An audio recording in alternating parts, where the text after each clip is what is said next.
Thank you very much, Your Excellency.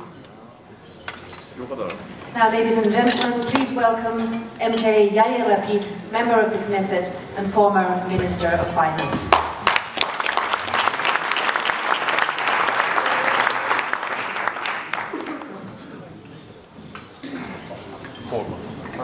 Thank you.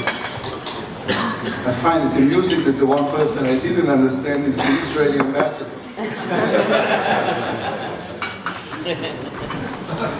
I'd like to ask you all to use your imagination for a moment. I want you to imagine that you are a 64-year-old man, a gentle, nice man, a man who has never hurt anyone. You're driving along at the legal speed limit because you're a law-abiding man. You're listening to Mozart on the radio, Sonata number 13 in G major, mostly known as Eine kleine Nachtmusik. You drove like that this morning. You might have drove like that here tonight. So the radio is playing, all is quiet, and then suddenly, bang, a huge rock, a slab that someone threw with murderous intent, shatters your front windscreen, smashes your face, and you die on the road for no reason. Actually, there is a reason. There is one reason. You're a Jew. Someone murdered you just because you're a Jew. This is not a theoretical story. The man I just described is Alexander Leblovitz. He was murdered on September 14th this year on his way home from dinner in Jerusalem, just because he's a Jew. And the word said, the Jews are the ones to be blamed. A 13-year-old boy was stabbed by two Palestinian children, one aged 17 and the other aged 13 like him. He was seriously wounded, and he's still fighting for his life in an Israeli hospital. The security forces were required to shoot the attackers so that they wouldn't try to kill more children.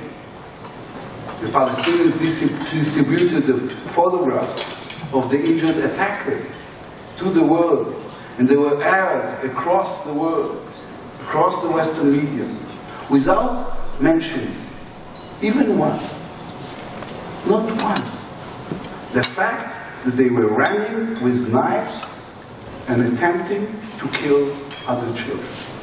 The only thing that was published was that the Israeli security forces shot at Palestinian children. And the word said, of course, the Jews are to be blamed. It is true that Palestinians have also been killed in the recent violence, but there is one difference.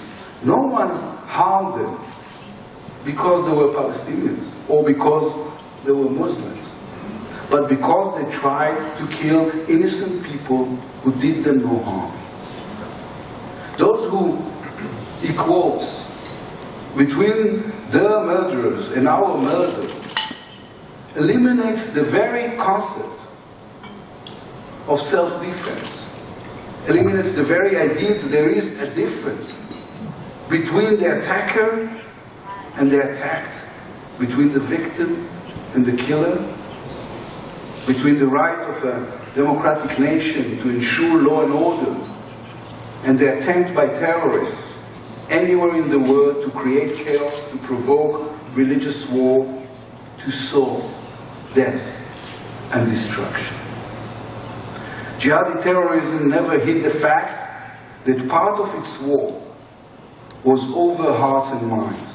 Jihadi terrorism never hid the fact that it is interested in recruiting the Western media, in using the Western guilt and the Western tendency to create balance.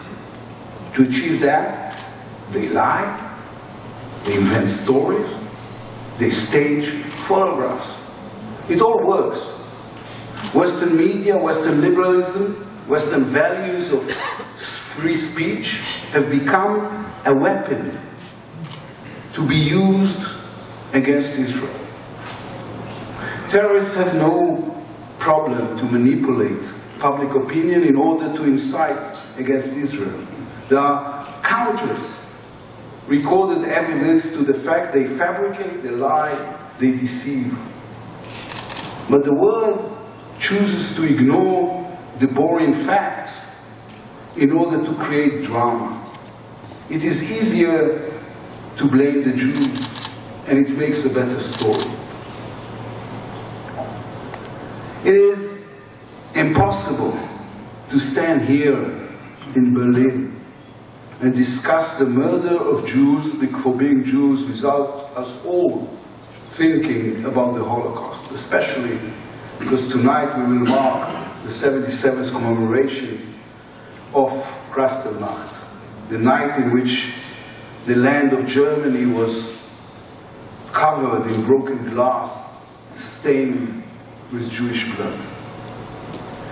The state of Israel was created after the Holocaust, and if not for the Holocaust, if not for the terrible scenes witnessed by the world when the Allied forces reached the concentration camps, Auschwitz, Dachau, Mauthausen, where my grandfather was. It is hard to imagine that the United Nations would have voted for the creation of the State of Israel in November 47. The question that pursues us since is, what have we learned from the Holocaust? What is the lesson? These questions trouble German society, but it also troubles Israeli society. It is troubling because we ended the Holocaust. The Jewish people ended the Holocaust with a dual lesson. The Holocaust taught us two things, two very separate lessons. The first lesson is that we have to survive. Survive at all costs. Survive on our own. Not to trust anyone else. Not to believe that someone will come for the rescue.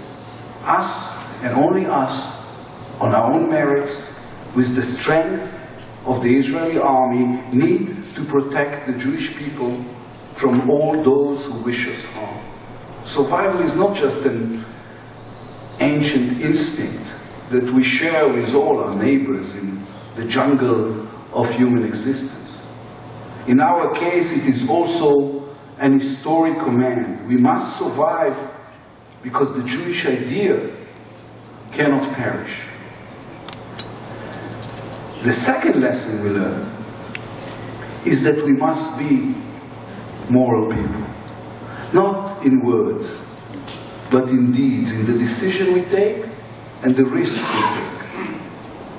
On the wall of the Holocaust Museum in Washington, engraved the 3 commandments written by Auschwitz survivor Professor Viktor Frankl. Don't be a victim, don't be a collaborator, and don't be a bystander. The problem with these 2 lessons is that in many cases in the life of our state, they contradict one another. If you wish to survive at all costs and remain moral, then you need to take especially difficult decisions. It is hard because our enemies have no moral boundaries. Terrorists from ISIS or from Hamas are medieval people with 21st century weapons. Faced with these people, if you don't fight without hesitation, you will die. If you don't maintain your morals as you fight, you're at the risk of becoming too much like them. Agonizing struggle, daily, bloody, with no easy answers.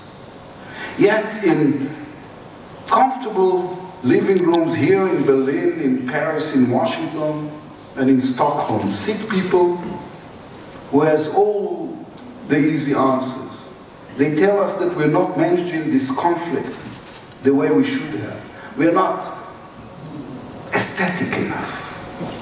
If only we behave differently, then terrorism will cease.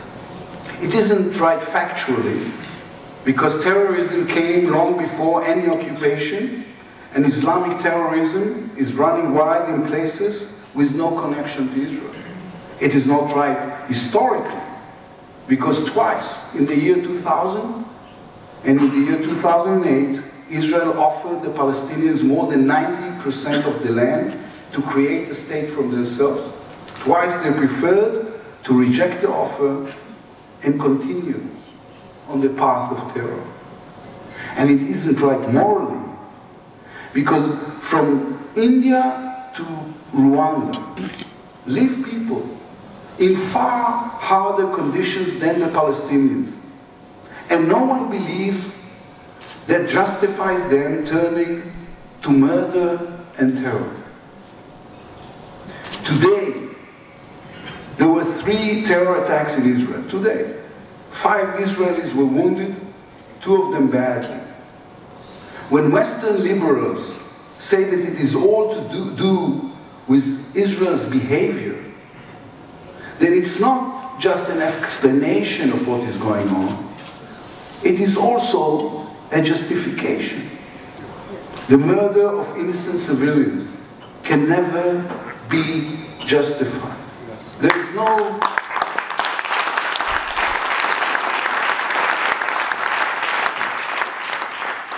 There is no justification for 9/11. There is no justification for ISIS burning people alive. There is no justification for the fact that in Syria over 250,000 people have been killed. And there is no justification to the stabbing and killing taking place in the streets of Israel in the last weeks.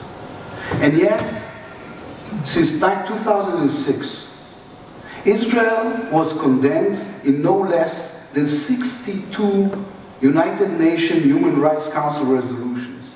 The entire world combined was not condemned that many times. In these years, we had massacres in Syria, in Libya, in Congo, in Iraq. Millions has died, but they kept on condemning the one country that is doing everything in its power to avoid hurting the innocent. The last example is, of course, the European Union intent to label products coming from the West Bank and the Golan Heights. This is not a legal issue. This is politics. This is classic BDS in disguise, playing dumb while trying to pre-rule the future borders before any negotiation starts. Adding the Golan Heights while knowing also well that there's not a single Palestinian living there, not even one. And there is no one to give the heights back to. It's time to stop focusing on Israel and start focusing on those who condemn us. Why do they do it? What are the real reasons that they prefer to ignore the facts? What is the dark difference, the internal one, which causes them to condemn Israeli democracy and not our murderous enemies? What makes them want to label goods from Israel and not from Rwanda or Syria or Congo or Iran? However, Israel is not exempt from the constant requirement to strive for a diplomatic solution which will allow us to separate from the Palestinians on the basis of the 2 states for 2 peoples. Not because we accept the justness of their cause, we don't, but because our national interest is not to try and absorb 3.5 million Palestinians. In order to keep a clear Jewish majority, we must separate from the Palestinians while maintaining the security cooperation and the ability of the Israeli Defense Army to operate anywhere and without restrictions. We need to embark upon a process which will be painful and complicated for both sides, but will also lead us to the place God promised us during our journey in the desert. יברכך השם וישמרך, יאיר השם פניו אליך ויחונך, יישא השם פניו אליך וישם לך שלום. May the Lord bless you and protect you. May the Lord smile at you and be gracious to you.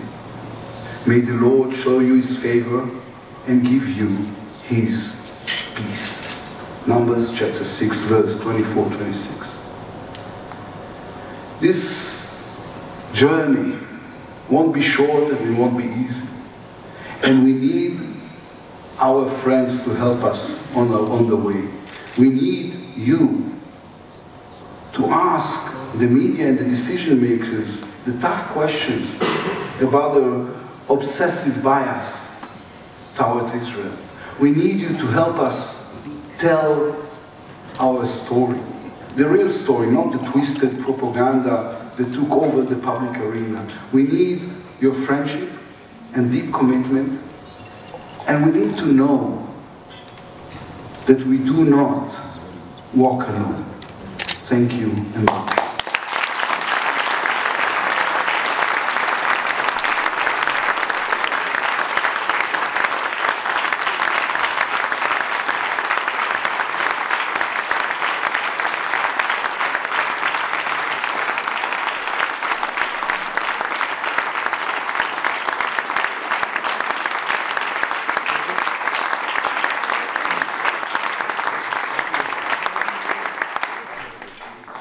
Thank you so much, Yair Lapid. A very, very important speech, and I wish everybody in Germany could have listened to you tonight.